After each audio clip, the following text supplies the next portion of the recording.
Bon week-end, Kinshasa Mbote, partout Mbote, bonjour occasion à Kolanda, quel boule mag ya mokolo lelo, place Oyotopé Sarabino, information d'une manière générale, surtout sociale, ya ba Congolais des alliés champ de bataille na biso awana quel boule mag. Place Topé Sarabino information et puis surtout tout ça là de sorte que ba autorité ya mboka ba toujours na kobongisa, c'est vrai que ba politique sociale ba Congolais ba beta ngo karama biso awana quel boule mag ya ngona des alliés mosala et puis to continue toujours ko sala ngo jusqu'à ce que l'État a changé surtout social yaba congolais. Encore une fois, bienvenue.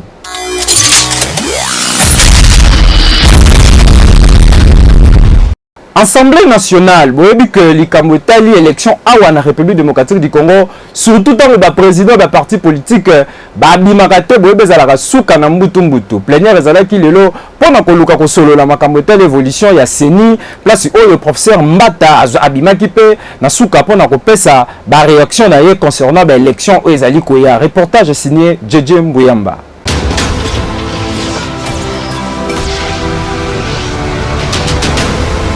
Assemblée nationale basali évaluation ya makambo etali organisation ya Seni kaka ndenge zalaka au cours ya plénière ya vendredi 28 mai 2021 et sika président ya PAJ honorable Mbata ayaki kosala bongo exposé ya ba travaux o basalaki na commission atalisi ke organe oyo ya Seni esengeli zala neutre po epesa ba élection oyo ezali digne ya démocratie yoka communication na ye lelo touti koloba makambo ya Seni commission esalaka élection na mboka na biso puisque boyebi mbulu eleki ezalaki problème mingi na makambo ya Seni recours rebelle na cour constitutionnelle bato mosusu balobi baponaki bango te mais liste bazali na kombo ya bato bazali proclamer ba mosusu baponaki bango mais ba proclamer bango te yango na toningaki na examen à proposition de loi de Kolutundu la atikaki na plénière tous allez ko examiner proposition de la loi na to sala été mapona meko salama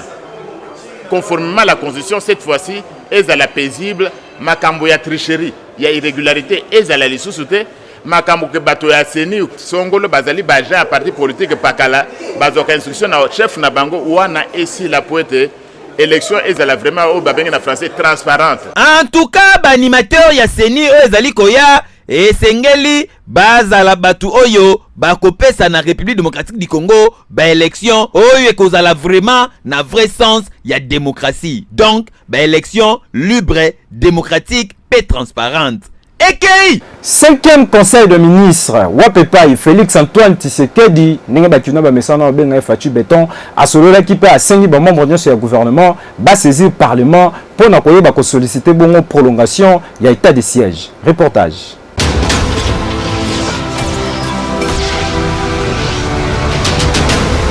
Conseil de ministres Félix Antoine Tshisekedi a instruit le gouvernement Samalou Konde va saisir parlement pour obtenir bongo prolongation il y a 15 jours il y a état de siège kuna na Nord Kivu pe na province ya Ituri. Gouvernement il faut pas travailler ma kasi pour koluka ko faire face na situation oyo ezalaki inattendu po boyebi likambo ya ba déplacer ndenge continuer toujours ko déranger mokonzi ya mboka lala kite comme un bon papa azoluka ndenge ni na ko servir population na catastrophe naturelle oyo komelaki bango pe lisolo ya ba aide humanitaire oyo mokili mobimba bandimi ko tchapwa da RDC na période oyo tozali ko traverser suite ya volcan oyo salamaki ndenge créaki ba dégâts belé mokonzi ya mboka a rappelé toujours na cadre ya conseil de ministres oyo ke seul moyen ya ko servir population na période oyo ezali nde ko répondre na urgence oyo komeli bango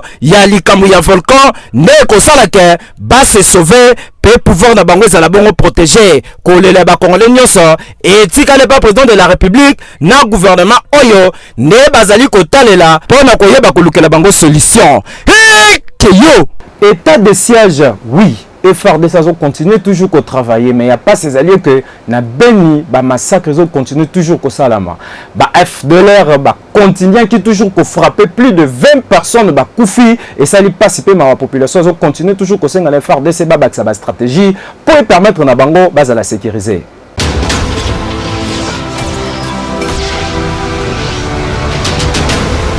Plus de 20 morts explosé na embuscade ya ba ADF na village Kisima précisément na Beni na province ya Nord Kivu. Selon société civile locale atalisi ke na Riwenzori kuna basutuka kaka boye bus moko na marque Fizo ezalaki na makala ebele memaki me na sima nango boye nzoka ba ADF batonaki wana babeti masasi babomi population esali pasi pe mawa. Mais population ya Beni azo continuer toujours kosenga na bakonzi ya mboka bayeba ko renforcer toujours état de siège parce que ezali solution malamu pona bango. Mais en même temps basengi na ba FRDC ba multiplier ba stratégie pona koyeba kobatela bango surtout na moment o boyebi état de siège munguna pa kotika te akozala toujours wana pona yepa luka ndenge nini ko saboter ko créer ba désordre awa na République démocratique du Congo. To bandi ete ko lele ya population ya Beni ba konti ba koyoka pona ko luka ko sala mo eloko boyende ezalaka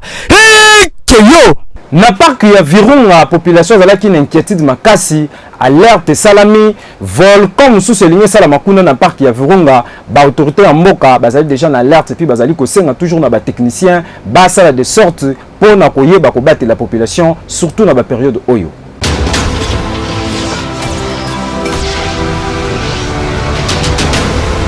Situation volcanologique na Goma est toujours très préoccupante. Boyebi que le samedi 29 mai, signal Moussous Salami, mais cette fois-ci, ezalaki kuna na parc ya Virunga, précisément na Nyamulagira. Wape pai, ba autorité balobi na population azala kimia s'agitete pour parti wana ezali parti moko inhabitable population afandaka te. Mais signal wana déjà lakisi ke volcan ezali déjà ko s'annoncer pour à partir ya 3 heures et ça là qui déjà ba signal moko fort. Yangwana gouvernement azali toujours ko senga na ba technicien oyo ba géraka ba bloc volcan awa na République démocratique du Congo ba yeba ko travailler malamu pour permettre na Congolais azalaka déjà alerté que yakendaka ko surprendre ba dégâts ebele boyebe salamaka pour volcan liboso boyebe salamaki na Nyiragongo ti lelo ba déplacer belé bazo kende misusu babungi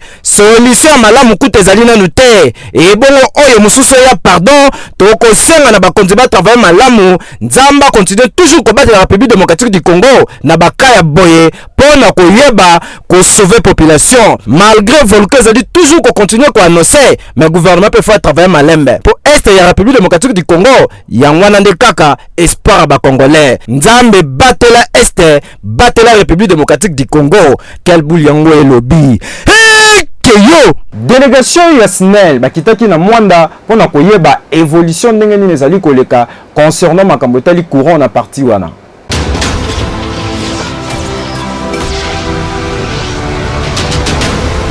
Population ya Mwanda na province ya Congo central très mécontent par rapport ya ba difficulté ya courant parce que ba délestage est commis en répétition bazwe ba lisusu tenini po basala parce que courant ezama be ya kosakana te. Kanda na bango na Société nationale d'électricité SNEL ba exprimaki yango lors ya réunion monene o esalemaki na bureau ya administrateur directeur territoire ya Mwanda Simon Lubanzila Ndwakulu oyo ayambaki en même temps délégation dépêchée na DG ya SNEL Jean Bosco Kayombo Kayane elongona chef de centre de distribution ya Mwanda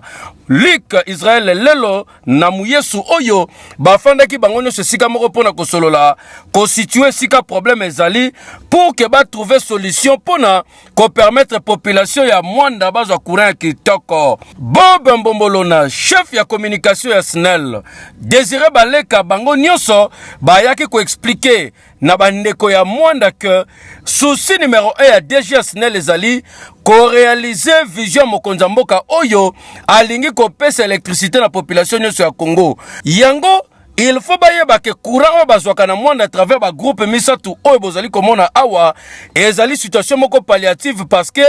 projet à monene ezali ko salema oyo ko benda courant kolonga na barrage Inga pona komema yango awa na ville ya Mwanda pona situation comme bongo définitivement bien motono sozo électricité ezali ko senga. Mais en attendant na ba groupe misatu oyo ezalaka awa na centrale thermique ya Mwanda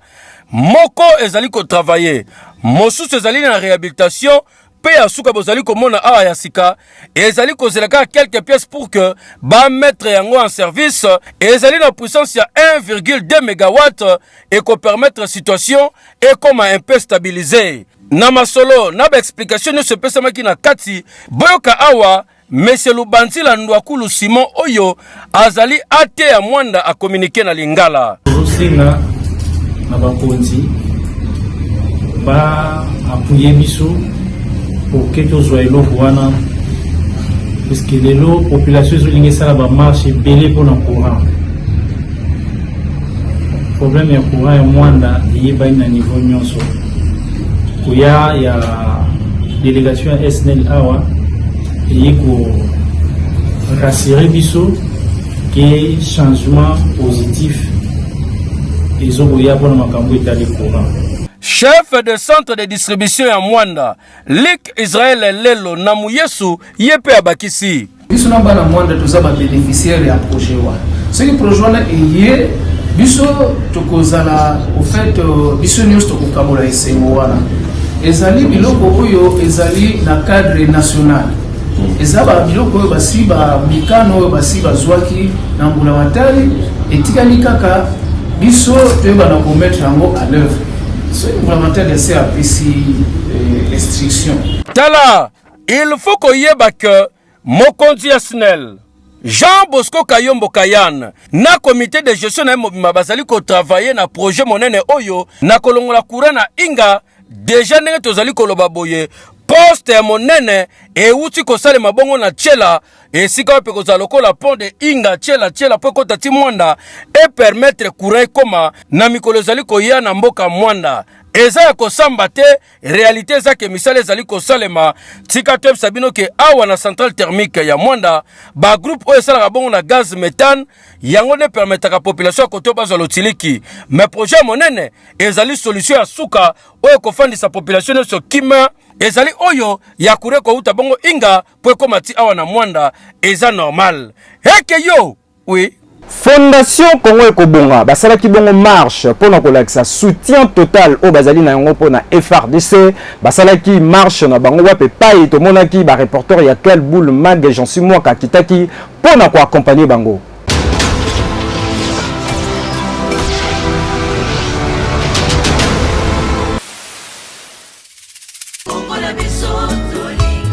Congo tolingaka mingyo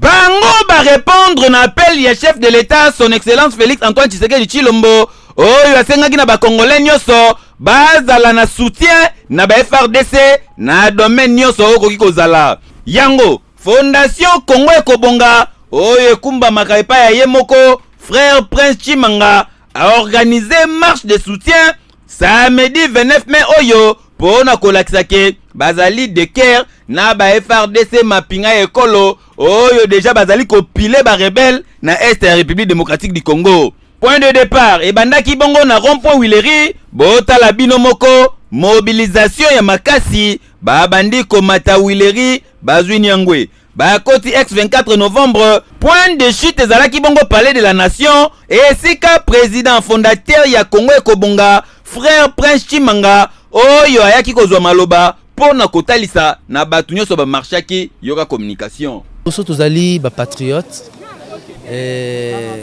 il faut que papa Prince azali muto azali ko prôner sur le changement de mentalité.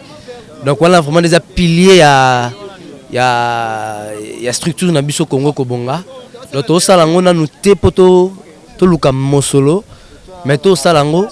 pona komema batu balinga mboka to zali kanisimo mboka na biso etombama. Donc motivation c'est ali le patriotisme eza ko jaillir na kati na biso ndo sala ke to sangana to autour ya concept na biso Congo Ekobonga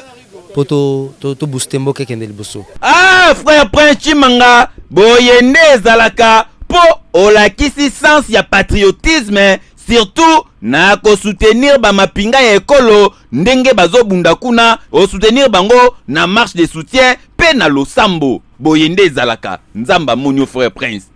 ekei TVC médical, docteur Tatete, boyebi ke ye makambo tali mbasu awa bat bando kansango ezali baje. Mais soko ke kuna zo betango dada na niveau osakana te na place bo kendaka adresse eza moko mona docteur Tatete.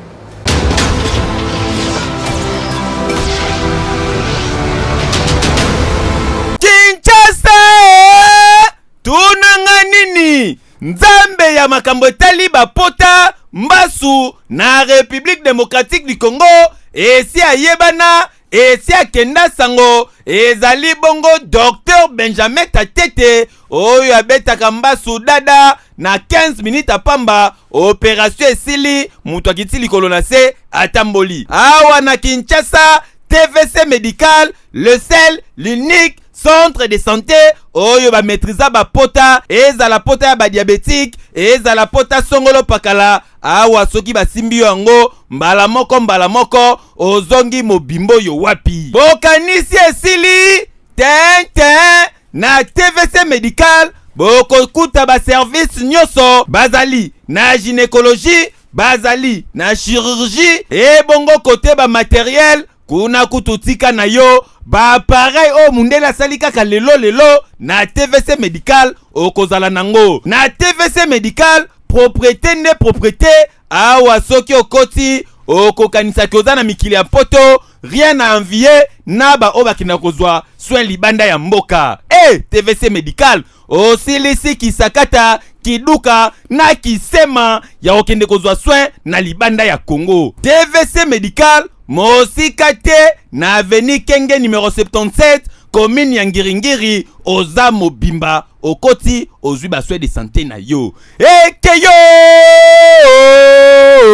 oui tomesana kobenga ngolo kapara awa na Kinshasa mingi badive soit fufu mais alaka musala makasi kolongwa ba kongo tie koma awa bolingo boye ba modèle salamaka suivez ce reportage.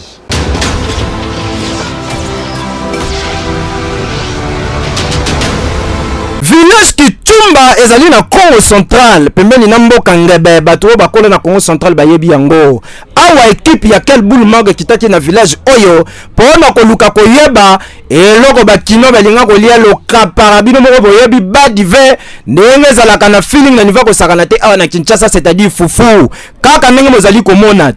tongo papa bozali komona koti déjà zamba bien sakodo azopanza ye wana ndenge bozali komona azali kokende kokoma kazamba te ye wana komi première opération azali ko sebisa machette ndenge bozali komona boye ezwa mine potanga ko kata nzete résister te ko silisa wana papa sala ka deuxième opération ko pelisa moto ndenge bozali komona na kata zamba nzete kutezala keloko lokate papa pelisi moto na ye moto yango ne peli a tshenzungwe wo café bela kate café beli mais faut sentir pena café a miliki ya la kate mwindu ka couleur moko na nzungu ndenge bozali komona boye papa betima ya moto na ye réchauffer lubumu direction zamba ye wana wo abandi ko vuvula manyoko ndenge bazali komona bo vuvuli asalaka musala ye moko ta accompagner na madame na ye soka sisi ko vuvula yango bakanya yango na filo bazali komona soki pe file za tata moustiquaire o boyebi ministère santé a soga biso ejuaka ro la file papa kangi yango basisi babwaki na maye wo il faut que c'est là pendant 2 jours voire même à 3 jours soki manyoko elembi babimisa onde bozali komona mama zali kolongola yango ba poso boye soki asisi abwaki na cantine ezwaka bango mwa tandenge bozali komona be a ekiparate il faut ko kota na kata mai nde bozali komona mama ye wana zo dinda na mai ko luka zo bimisa manyoko accompagner na mobali na ye a ekiparate risque pesa lokuta na nyoka te loko mabe mesho ezali te parce que musala na bango yangoyo ndenge permetaka na bango ba vivre réalité yangoyo ndenge ba congolais ba vivaka awa na village Kitumba na Congo Central ya pas ces ali que ba autorité il faut ba luka ndenge ni ba koki ko désenclaver ba ville ba quartier awa na ba village ya Congo Central pour permettre na batu musala sala mata malamu ba mona ba passe ya boyetende bazali komona boye tala ba mama ndenge bazo souffrir tala ba papa ndenge bazo souffrir po ba politicien boyebi bango ka musala bango qui sont pour na détournement kuna nde champion mais ya koyebe population na makambo oyo koki ko mema développement économique ya mboka hey wana bosana boyete pardon il faut que sunga ba congolais pombo kana biso évoluer réalité yango yo yo winner loto ezali occasion ozo permettre na bino boko ma riche ou réaliser ba rêve na ozala nango na 500 francs ya pamba.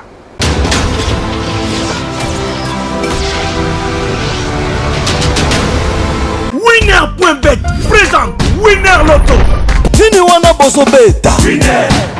Bonsoir chers parieurs, entre vous et Winnerbet c'est toute une histoire n'est-ce pas? Puisque c'est chaque jour qu'il vous apporte des grosses sommes importantes en vue de transformer davantage votre vie. Et pour cette très belle soirée, il est donc question de jouer un merveilleux jackpot. Les montants est estimé à 286 500 000 francs congolais. Mais vous jouez aussi pour 1 milliard de francs congolais. Notre super jackpot que nous vous offrons ce soir. À vous donc de choisir 5 bons numéros et vous ajoutez à cela les numéros de la Super Bowl pour espérer gagner tout cet argent ce soir, rien que pour vous. Alors si vous êtes prêts pour les tirages, moi je vous dis déjà bonne chance aussi pour la suite. Vous connaissez la règle, ce tirage se déroule sous l'œil vigilant des huissiers de justice, des officiels à Winner Loto, mais aussi d'un public témoin. Nous accueillons le tout premier numéro, regardez les 15 est déjà là. Alors de quel autre numéro sera-t-il suivi? Regardez, 18 et donc notre deuxième numéro. Mesdames et messieurs, on avance pour accueillir cette fois-ci, ça sera donc le numéro 38 comme notre troisième numéro. 286 500 000 francs congolais, notre merveilleux jackpot de cette très belle soirée. Regardez, les 9 et donc notre quatrième numéro. Les 5 revient donc à la 5e position. Il ne reste plus que la Super Bowl. Et pour cette soirée, mesdames et messieurs, le numéro n'est rien d'autre que les 16. Mesdames et messieurs, je récapitule, s'il faut ticket, il fallait nécessairement trouver les 15, les 18, les 38, les 9, les 5, mais aussi les 16, qui est donc le numéro de notre Super Bowl. Avez-vous trouvé cette belle combinaison gagnante depuis la maison? Sinon, ça a été un réel plaisir de vous présenter ce 64e tirage. D'ici là, portez-vous bien et excellente soirée chez vous. Au revoir. Winner Loto. Le prochain tirage est pour ce mardi. Au sommet déjà ticket na yo. Nini wana bozobeta. Mobembo ezalaka malamu mesengaka mingi koasosia yango na nzambe. Boyebi ke papa na nzela ya Chikapa boye akati molimo esali pasi pe mawa. Reportage signé Gelor Muntu.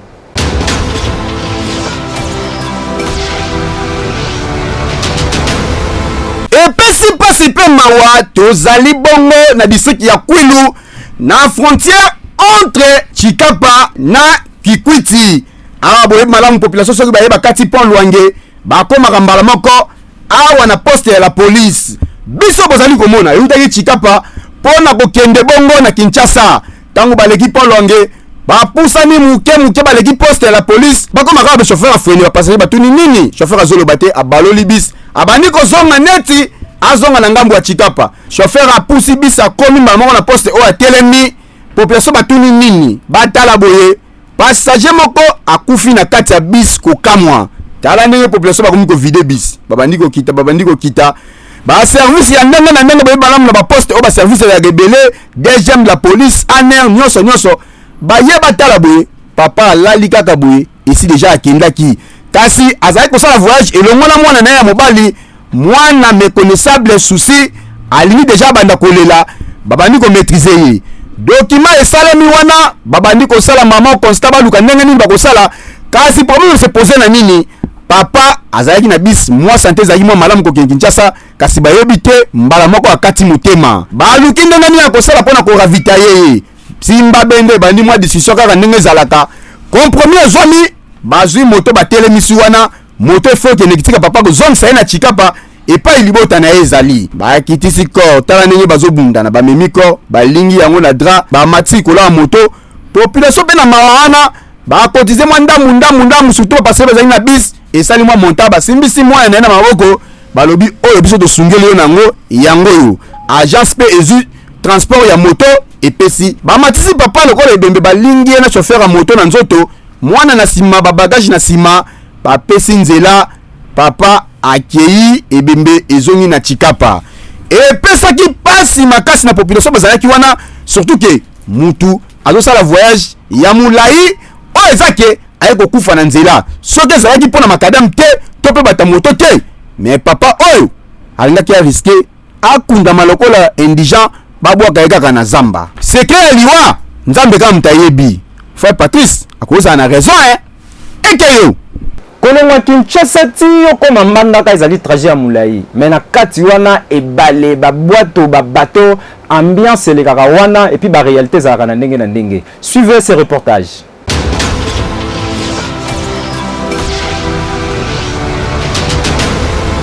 Bandeko oyo basala déjà voyage na nzela mai bayebi surtout na micholi ndenge ezalaka okomona mutu na mutu avandi na kwai na ye na kati ya baleniere kaka ndenge bozali komona soki kaka bolongwe maluku ide nyonso makanisi mabanzo nyonso ekomi deja na kokoma kuna na mbandaka lokola bozali komona awa tozali na kati ya baleniere destination tozokonde bongo mbandaka botala bino moko ndeko oyo aza na mopanzi avandi na kiti bien parasol na ye lokola mo ezali makasi mikolo oyo na mopanzi atie vin oyo babengaka vin d'amour ye wana ozokende nango na nzela ndeko mosusu ye wana vai na kiti azocontemple fleuve Congo kasi lokola aza na parasol te afiniki kaka moi na elamba na mopanzi mwa radio na bango oyo akwede ezobeta miziki bino moko boyebi lokola voyage akolonga Kinshasa mbandaka esalaka 4 jours na akosa bino te na tongo mutu akolamuka azwi pa dentifrice bien mai na ye azobrose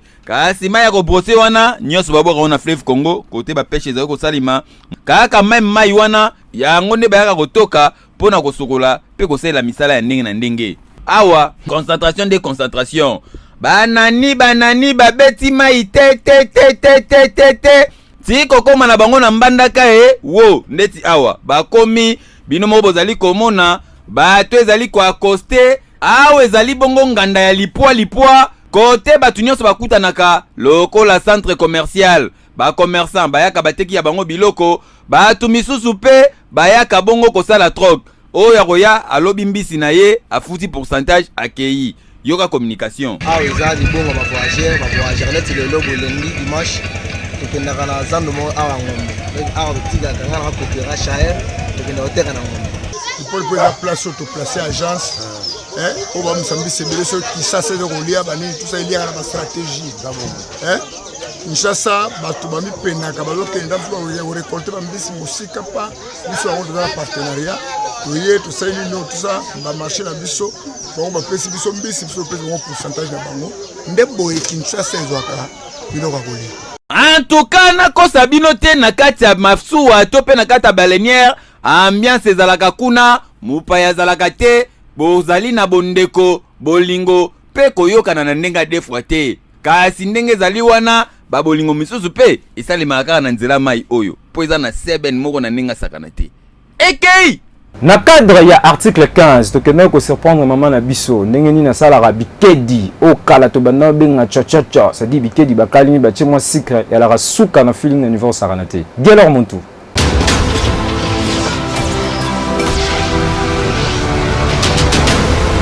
mama bozali komona ye Angel Bamba tozali bongo na commune ya Dibumba mingi bato bayebi chikapa bayebi ke na Dibumba awa ezalaka mingi nde bandeko na biso bapende mutu bafandaka awa kasi mama oyo azali na impact ya kosala bikedi to pe kokalinga bikedi ya mafuta mbila kaka ndenge bozali komona ye abandaka kosomba base ya bikedi na to pe sak atie wana abandi kolalisa yango na mai sima kolalisa yango na mai atie mwa mungwa tango ayaka na tongo na sika na ye oyo abandi kokata yango ya ba morceau ba 100 ba 50 akalingi yango kaka nde bozomona ezali kokalingama kasi ye akausaka yango makasi te il faut tango ozolia yango mafuta ezobima na munoko ezopanza na yo ndenge bana balela yango spécialité na eza nini abwakaka mwa sucre likolo tango akalingi bana nde bayaka na tongo awa kutu mikate mapa bosana po bango basepelaka na bango na bikedi na ye atutaka pe mosusu sistema kotuta ndenge azotuta boye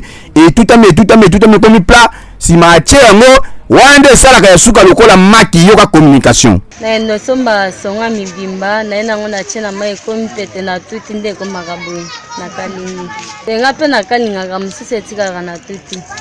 bana mike baliaka yango makasi na beleve tala kaka balinga basha kitoko yango